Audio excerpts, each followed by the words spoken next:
आज का जो हमारा टॉपिक है ये है फिजिक्स का। आज हमने फिजिक्स का लिया है प्रकाश चैप्टर, जिसे हम लाइट कहते हैं। प्रकाश क्या होता है? प्रकाश जो होता है एक प्रकार की ऊर्जा है, जिसके कारण हमको जो भी ऑब्जेक्ट्स हैं वो हमको दिखाई देते हैं।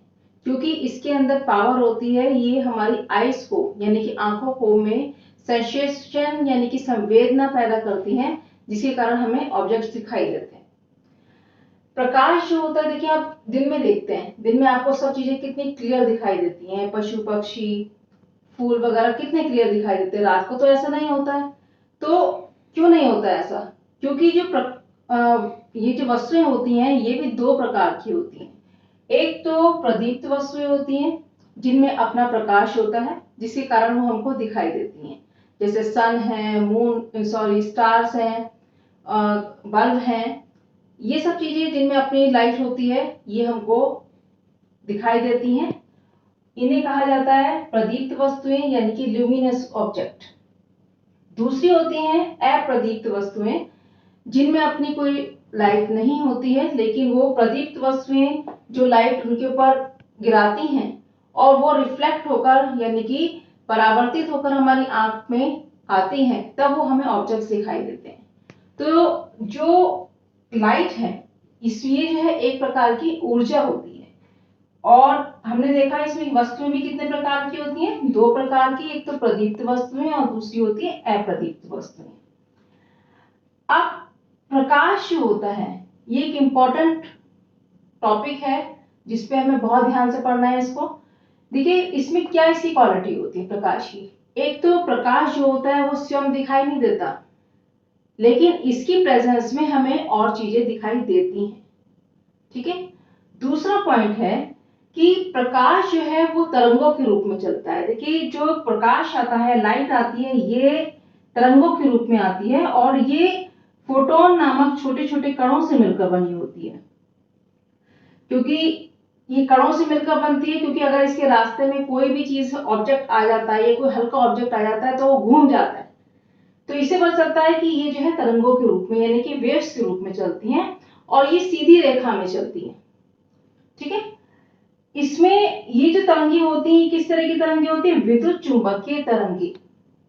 विद्युत चुंबकीय क्योंकि इसमें इलेक्ट्रिक क्वालिटी भी होती है और मैग्नेटिक यानी कि चुंबकीय गुण भी होता है। तो ये कौन सी तरंगे कहलाती हैं? ऑब्जेक्टिव टाइप क्वेश्चंस आता है तो ये तरंगे कौन सी होती है? विद्युत चुंबकीय तरंगे होती हैं। और ये जो है प्रकाश जो है इसके लिए चलने के लिए कोई भी माध्यम की आवश्यकता नहीं होती। इसके लिए कोई हमें वायर वगैरह की इनकी जरूरत नहीं होती किसी भी ऑब्जेक्ट की। ये निर्वात में भी चल सकती है, वैक्यूम में भी चल सकती हैं, इसलिए इनको अनुप्रस्थ तरंगे कहा जाता है, जो कि हम 9th में पढ़ चुके हैं। क्योंकि इनको चलने के लिए किसी भी माध्यम की आवश्यकता नहीं होती है। तो ये क्वेश्चन क्या बन गया हमारा यहाँ पर कि प्रकाश किस प्रकार की तरंगे हैं? विद्युत चुंबक की तरंगे हैं। या ऑब्जेक्ट आ जाता है अगर ये वाला नहीं है तो प्रकाश किस प्रकार की तरंगे हैं? अनुप्रस्थ तरंगे। प्रकाश की निर्वात में जो चाल होती है वो होती है 3 इंटू 10⁸ मीटर पर सेकेंड। ठीक है। अगर इसे किलोमीटर में हम देखें तो किलोमीटर में इसकी चाल होगी 3 लाख किलोमीटर पर सेकेंड। इसकी स्पीड काफी अच्छी होती है। इसके अलावा जो लाइट होती है ये जो अपारदर्शी चीजें होती हैं, जैसे कि लोहा है, लकड़ी है, इनमें से ये क्रॉस नहीं कर पाती, यानी कि ये उनको आर पार उनके नहीं जा सकते। जैसे कि आप एक रूम में बैठे हुए हैं और जो लकड़ी का दरवाजा, आपने जो दरवाजा है उसे बंद कर रखा है, तो वहां से लाइट नहीं आएगी अंदर। क्यों? क्योंकि वो क्या है? अपारदर्शी है। वो कांच का दरवाजा नहीं है, वो लकड़ी का दरवाजा। लेकिन अगर वही दरवाजा कांच का हो, खिड़कियों में कांच लगा होता है, वहां से लाइट अंदर आ जाती है। तो जो कांच होता है वो क्या है? वो पारदर्शी माध्यम होता है, ट्रांसपेरेंट होता है, जिसके कारण जो होता है प्रकाश उसमें से अंदर आ सकता है। इसके अलावा प्रकाश जब किसी माध्यम से गुजरता है, देखिए हम 9th में पढ़ चुके हैं, जैसे कि जो वायु होती है उसमें जो कण होते हैं वो दूर दूर होते हैं, द्रव में थोड़े और पास होते हैं और ठोस में और अधिक पास होते हैं। तो जहां पर ये कण पास पास आ जाएंगे तो उसमें क्या होगा कि घनत्व जो है वो बढ़ जाएगा।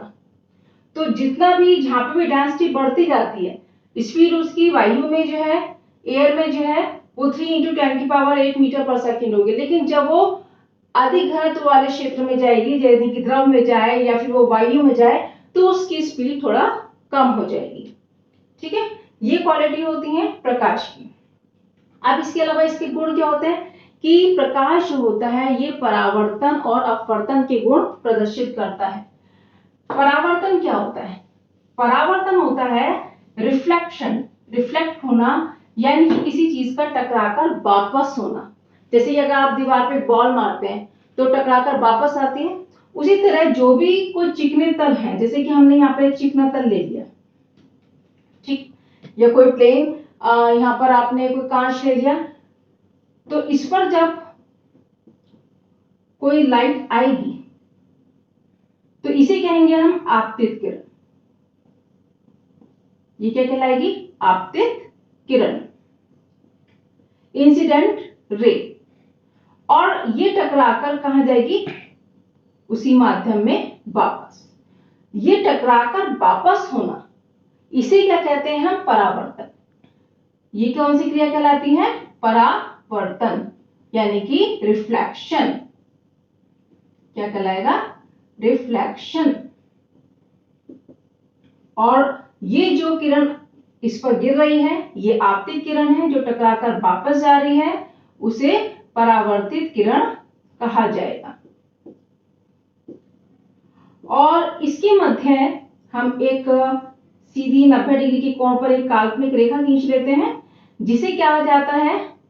नॉर्मल, या हिंदी में कहा जाएगा इसको अभिलंब। हिंदी में इसको क्या कहेंगे? अभिलंब कहेंगे। तो परावर्तन क्या होता है कि प्रकाश का किसी चिकने तल से टकराकर वापस होना, इसे क्या कहते हैं? परावर्तन कहते हैं। और इसका जो नियम होते हैं, इसके दो नियम होते हैं। एक तो होता है कि आपतित किरण, अभिलंब, और परावर्तित किरण ये एक ही तल में होते हैं। दूसरा होता है कि आपतित किरण से जो कोण बन रहा है आई, इसे क्या कहेंगे? आपतन कोण। आपतन कोण आई। और परावर्तित किरण से अभिलंब के साथ जो कोण बन रहा है, इसे हम स्मॉल r से शो करते हैं। इसे क्या बोल लेते हैं? परावर्तन कोण। इसको हम किससे शो कर रहे हैं? स्मॉल r से। तो परावर्तन के नियम में क्या होता है कि आपतन कोण I और परावर्तन कोण R का जो वैल्यू होती है वो क्या होती है? इक्वल। अगर यहाँ पर I जो है 30 डिग्री है, यानी कि ये वाला एंगल अगर 30 डिग्री है, तो अगर 30 डिग्री पर यानी कि 30 डिग्री पर कोई रे आ रही है, तो 30 डिग्री पर ही टकराकर क्या जाएगी? वापस। यानी कि दोनों एंगल्स की वैल्यू क्या हो जाएगी? बराबर हो जाएगी। यानी आपतन कोण बराबर किसके हो जाएगा? परावर्तन कोण के। अगर ये 30 डिग्री है तो ये रिफ्लेक्ट होकर जब वापस जाएगा तो वो भी कितना होगा? 30, यानी कि 30। अगर ये 40 पर होगा तो ये भी कितना होगा? 40 होगा। अगर ये 45 होगा तो ये भी कितना होगा? 45 होगा। तो क्वेश्चन अगर इस तरह से आता है कि कोई किरण किसी चिकने तल पर गिर रही है, तो अगर वो जितने भी कोण पर आपतित होती है, यानी कि वो जो भी एंगल वो देगा, तो अगर वो परावर्तन कोण पूछता है तो वो क्या होता है? इक्वल होता है। अगर वो 30 पर गिर रही है, आपतित हो रही है, तो परावर्तित कितने एंगल पे होगी? वो भी 30 पर, यानी कि सेम एंगल पे होगी। ठीक है, तो ये इसका ये सेकंड लॉ भी क्लियर हो जाता है। अब इसके आगे टॉपिक आता है हमारा अपवर्तन क्या होता है। अपवर्तन क्या होता है कि प्रकाश जो होता है जब एक माध्यम से दूसरे माध्यम में जाता है, जैसे कि एयर से वाटर में जाए, या एयर से ग्लास में जाए, या वाटर से ग्लास में यानी कि कांच में जाए, माध्यम यानी कि उसका मीडियम चेंज हो गया। तो जब प्रकाश एक माध्यम से दूसरे माध्यम में प्रवेश करता है, एंटर करता है, तो ये क्रिया क्या कहलाती है? अपवर्तन कहलाती है। प्रकाश का अपवर्तन में क्या होता है? देखिए, हमने इसकी डेफिनेशन तो आपको बता दी। जैसे कि यहाँ पर एक ही हमने यहाँ पर प्लेन सरफेस ले लिया है, या कोई एक समतल दर्पण ले लिया है, इस पर जब प्रकाश की किरण को डाला जाता है तो ये किरण क्या कहलाएगी? आपतित किरण। ये जो हमने यहाँ पर मीडियम दो लिए हैं, एक तो ऊपर वाला मीडियम है हमारा एयर, और नीचे वाला है वाटर, यानी कि जो रे जा रही है वो एयर से वाटर में जा रही है। एयर में क्योंकि कण दूर दूर होते हैं, तो वो माध्यम ये कहलाता है? विरल माध्यम कहलाता है। और जो जल है उसमें जो कण होते हैं वो पास पास होते हैं, तो ये माध्यम क्या कहलाता है? सघन माध्यम कहलाता है। तो जब कोई किरण आपतित होती है इसे हम आपतित किरण कहेंगे, और जब वो एक माध्यम से दूसरे माध्यम में जा रही है तो वो अपवर्तित किरण कहलाएगी, यानी कि रिफ्रैक्टिव रे कहलाती है। और ये जो है कि एक माध्यम से दूसरे माध्यम में जाना, तो ये क्या कहलाता है? रिफ्रैक्शन ऑफ लाइट, यानी कि प्रकाश का अपवर्तन। अब जब आपतित किरण एक माध्यम से दूसरे माध्यम में जाती है तो किरण कैसे जाना चाहिए? सीधे जाना चाहिए, लेकिन वो सीधी ना जाकर, ऐसे जाना चाहिए था इसको सीधे, लेकिन ये ऐसे ना जाकर ये थोड़ा सा अभिलंब की तरफ झुक जाती है। ये जो सीधी रेखा है इसे हमने बताया था नॉर्मल होता है, ये अभिलंब की तरफ झुक जाती है। तो ये कब होता है? जब कोई किरण विरल माध्यम से सघन माध्यम में जाती है तब वो अभिलंब की तरफ झुक जाती है, तो इसमें कोण क्या हो जाता है? कम हो जाता है। लेकिन अगर किरण, कोई भी आपतित किरण सघन माध्यम यानी कि जल से वायु में जाएगी, यानी कि सघन माध्यम से विरल माध्यम में जाएगी, तो वो जो है अभिलंब से दूर हट जाएगी, पास ना आकर कहां हट जाएगी? दूर हट जाएगी। तो ये अंतर होता है इसमें कि विरल से सघन में जाएगा तो अभिलंब की तरफ झुक जाएगी, और सघन से विरल में जाएगा तो अभिलंब से दूर हट जाएगी। अब आते हैं प्रकाश के अपवर्तन के नियम क्या होते हैं। प्रकाश के अपवर्तन के नियम में जो आपतित किरण होती है और ये अपवर्तित किरण होती है और अभिलंब, ये तीनों एक ही तल में होते हैं। ये पहला नियम है जो कि परावर्तन के नियम की तरह होता है। दूसरा नियम होता है कि ये जो आपतित किरण से बना कोण है इसे कहते हैं आपतन कोण I, और अपवर्तित किरण से जो बना कोण है इसे कहते हैं अपवर्तन कोण यानी कि R।